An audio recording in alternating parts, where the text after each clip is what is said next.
अगला क्वेश्चन है what were the factors responsible for the rise of republics. Republics का मतलब यहाँ पर क्या हुआ, गणसंघ की बात हो रही है। महाजनपद पीरियड में हम देखते हैं दो तरीके की पॉलिटीज़ हमारे सामने आती हैं। यही इंट्रोडक्शन से आप स्टार्ट कर सकते हैं। और गणसंघ के बारे में यहाँ लिख सकते हैं कि एक और पॉलिटिकल सिस्टम था apart from the monarchial system, जहाँ पर हम लोग देखते हैं फुटहिल्स ऑफ द हिमालयाज में 6th सेंचुरी BC में ये राइज करते हैं एक ट्राइबल पॉलिटी के रूप में। किसके खिलाफ, किसके अगेंस्ट, क्यों हुई ये development? Against the rigidities, against the non flexible nature of the prevailing period. Okay, that is the later Vedic period का रिजल्ट था ये। अब इसके बाद यहाँ पर कौन से फैक्टर्स रिस्पॉन्सिबल है इनके राइज में हम लोग मेंशन करेंगे। सबसे पहले कि हमें यहाँ पर ऐसा नज़र आता है कि रिपब्लिक्स का जो ओरिजिन था वो वैदिक पीरियड में हो रहे जो रिजिडिटीज़ हैं, जो सोशल मोबिलिटीज़ अलाउड नहीं थी, उसकी वजह से यहाँ पे एक रिएक्शन आता है जिसमें पैटर्न ऑफ लाइफ जो है वो इवॉल्व होता है, चेंज होता है। यहाँ पर किसी तरीके का क्लास डिस्टिंक्शन के को अलाउ नहीं किया गया और उसके खिलाफ ही यहाँ पर एक सिस्टम ऐसा सेटअप किया गया था। मोनार्कीज़ के अंदर ये बहुत ज़्यादा होता था, लेकिन यहाँ पर ये नहीं चाहते थे, इसलिए ये सिस्टम सेटअप हुआ। Directed against the acceptance of superstitious beliefs, तो सुपरस्टिशियस बिलीफ फॉलो किए जाते थे वहाँ। They did not want to do it. Religious practices ऐसी थी जहाँ पर लाइफ स्टॉक को मारा जाता था, तो ये लोग वो चीज़ पसंद नहीं करते। जिस इलाके में ये रहते हैं वहाँ पर इनको बहुत वैल्यू किया जाता है, एनिमल्स को बहुत वैल्यू किया जाता है। तो और एग्रीकल्चर करते थे, तो obviously they would not want this. अगला रीज़न यहाँ पे क्या रहता है, that the growing dominance of the Brahmanas actually Kshatriyas को बहुत सेकेंडरी फील करवाती है और ये डोमिनेंस के अगेंस्ट वो राइज करते हैं। सिमिलरली उनकी प्रेस्टीज यहाँ पर ज़्यादा होती जाती है, ब्राह्मण्स की क्षत्रियाज की कंपैरेटिवली कम रहती है। लेकिन अब आप देखोगे रिपब्लिक्स के अंदर कि राइज जो करेंगे वो कौन करेंगे, the Kshatriyas. Okay, they will be the head. Hereditary status जो था राजा का, उसको अथॉरिटी होती थी हमेशा, है ना, वो सिंगल हैंडली कंट्रोल करता था।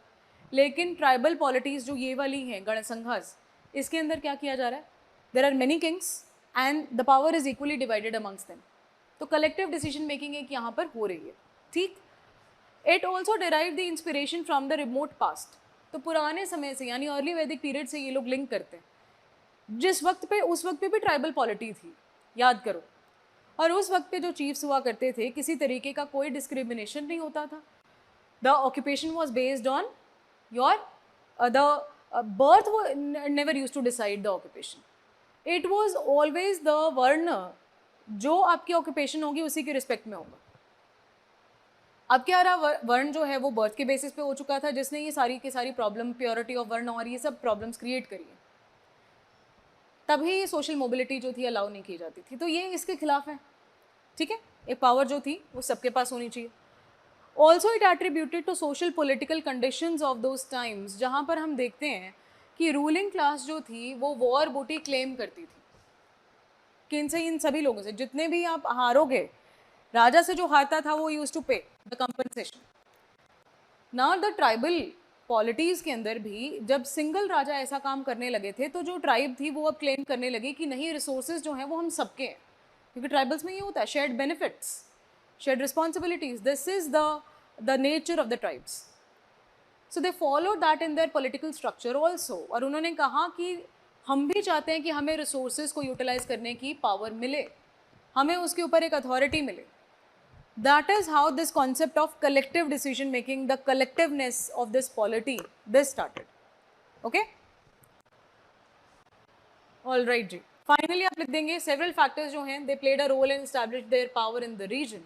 बट अब फैक्टर क्या क्या बताया, राइज बताया, लेकिन साथ ही साथ में कंक्लूजन में फ्यूचर के साथ कनेक्ट करते हुए डिक्लाइन भी बता दो। कल मैंने एक क्वेश्चन डिस्कस किया था जहाँ पर मैंने आपसे इसके डिक्लाइन के बारे में बात की थी कि कैसे रिपब्लिक्स, कौन से ऐसे फैक्टर्स होते हैं जिसकी वजह से डिक्लाइन हुआ। ओके, तो वो आप मेंशन कर सकते हो।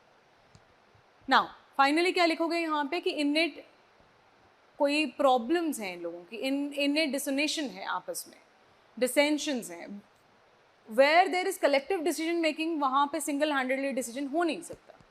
सो आपसी मतभेद बना रहता था।